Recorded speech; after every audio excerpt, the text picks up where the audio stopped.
የከበረ ነጻነት መጽሐፍ በአገልጋይ ብሩክ ኃይለ ሚካኤል ምዕራፍ 1 ኃጢአት የማይቆጠርበት ሰው ገጽ 79 ርዕስ ሔዋንን ያሳሳታት እባብ ማን ነው?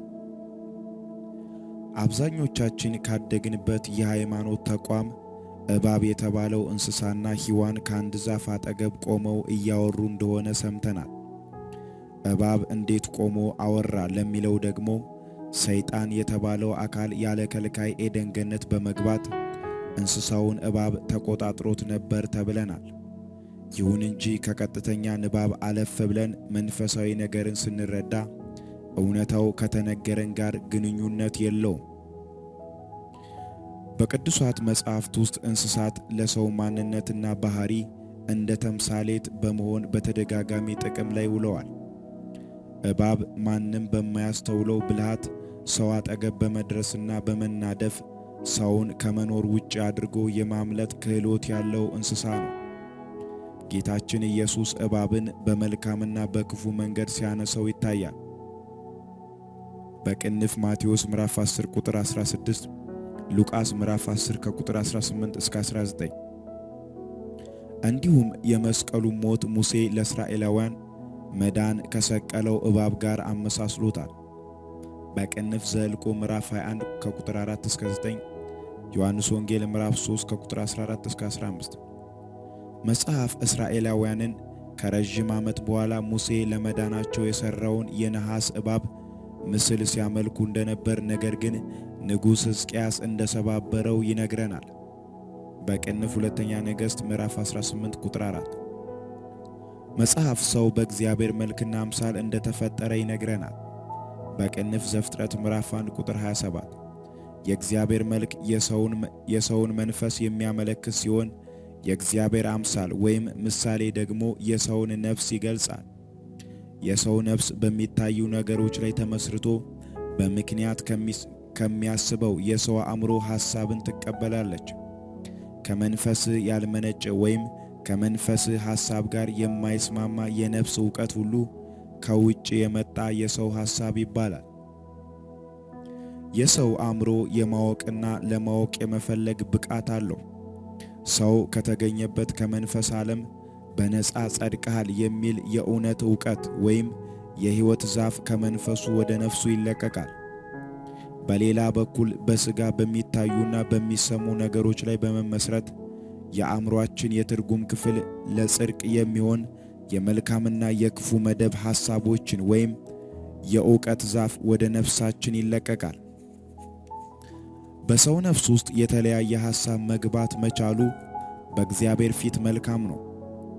ምክንያቱም ነፍስ ሰው ይበጀኛል የሚለውን በፍቃዱ መምረጥ የሚችልበት የሰው ሁለንተና ክፍል ነው። እግዚአብሔር ሰው በግዴታ ሳይሆን በነፍሱ ወዶና መርጦ እንዲከተለው ስለሚፈልግ በተቃራኒው የሚያስብና መምረጥ የሚችል አእምሮን ሰጥቶታል። አዳምና ሔዋን እግዚአብሔርን በምርጫ መውደድ ካለባቸው የሚመርጡት የተለያየ ሐሳብ ያስፈልጋቸዋል። ቲዲ ጃክስ የተባለ መንፈሳዊ አስተማሪ ፍቅር የሚረጋገጠው ምርጫ ባለበት ቦታ ብቻ ነው ይላል። በወላጆቹ ቁጥጥር ያደገ ልጅ ወላጆቹን እንደሚወድና እንደሚያከብር የሚታወቀው ከወላጆቹ ቁጥጥር ውጭ ሲሆን ነው። ሰውን በግዴታ ካንተ በታች ማድረግ ባርነት ይባላል። ሰው ፈቅዶ ካንተ በታች ሲሆን ፍቅር ይባላል።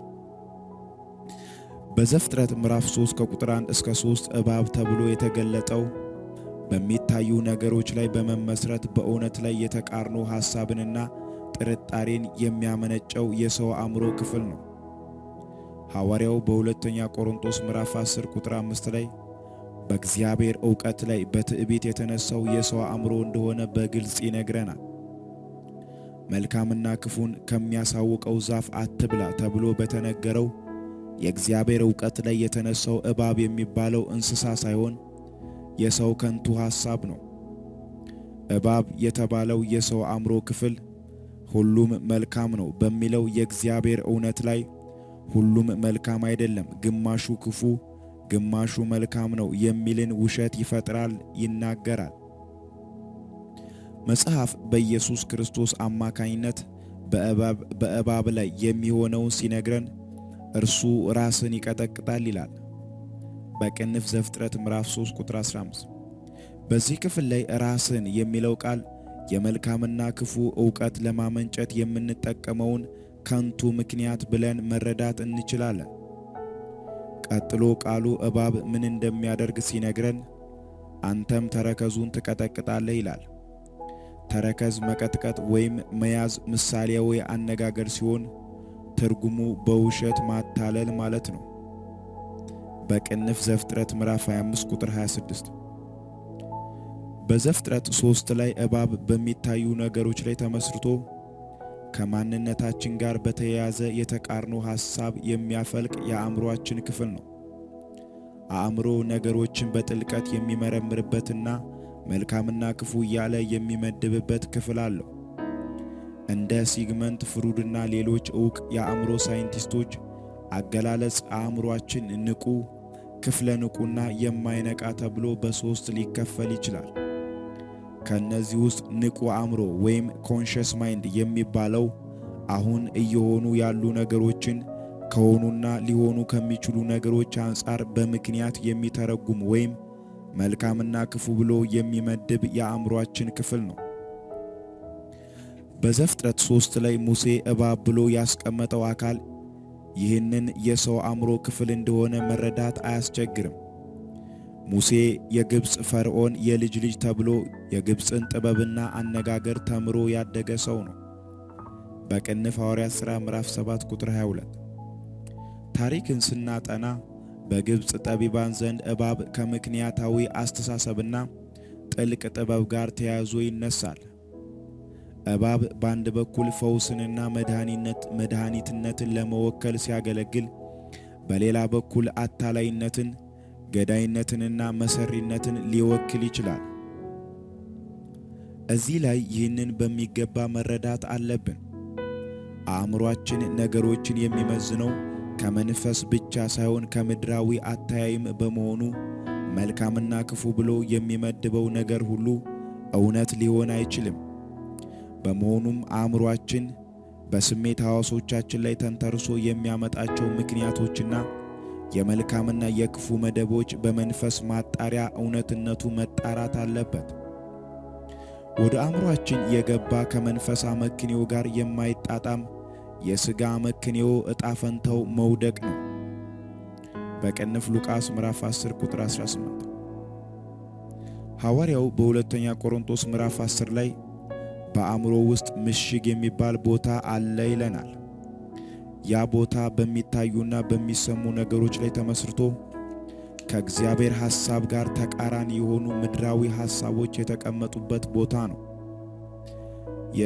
የሴቲቱ ዘር የሚቀጠቅጠው ራስ ሐዋርያው ጳውሎስ ምሽግ ያለውን የሰውን ከንቱ ሐሳብ የተሰበሰበበት ቦታ ነው።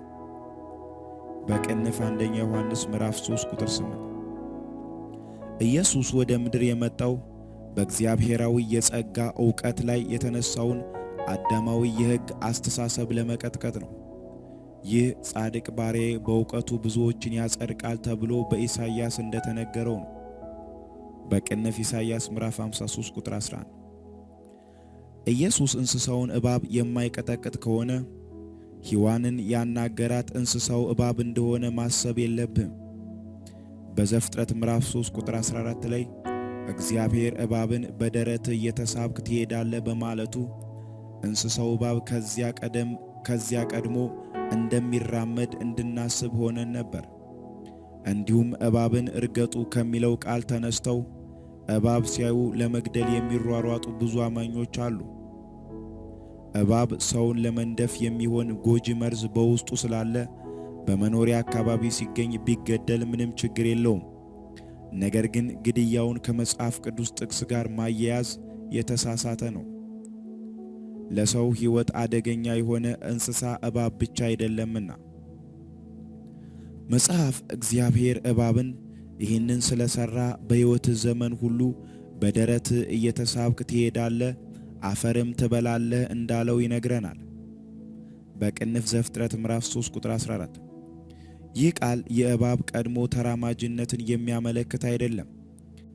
በመጽሐፍ ቅዱስ የአጻጻፍ ዘዬ በተለያዩ ቦታዎች መሬት ወይም ምድር ከእግዚአብሔር አገዛዝ ሥርዓት ውጪ የሆነውን ዓለማዊ ሐሳብን የሚወክል ነው። አዳም እስከ ወደቀበት ቀን ድረስ ሕያው ነፍስ ወይም በእግዚአብሔር ዕውቀት መሠረት የሚሠራ አእምሮ እንደነበረው ቃሉ ይነግረናል። በቅንፍ ዘፍጥረት ምዕራፍ 2 ቁጥር 7። ነገር ግን ስለ እባብ የተነገረው ቃል ከውድቀት በኋላ ከሰማያዊ ዕውቀት ርቆ ከምድር የሆነውን ለማሰብ ባሪያ እንደሚሆን እየተናገረ ነው። በዚህ ጥቅስ በሕይወቱ ዘመን ሁሉ ሲል የሴቲቱ ዘር ራስን እስከሚቀጠቅጥ ድረስ እያለ ነው።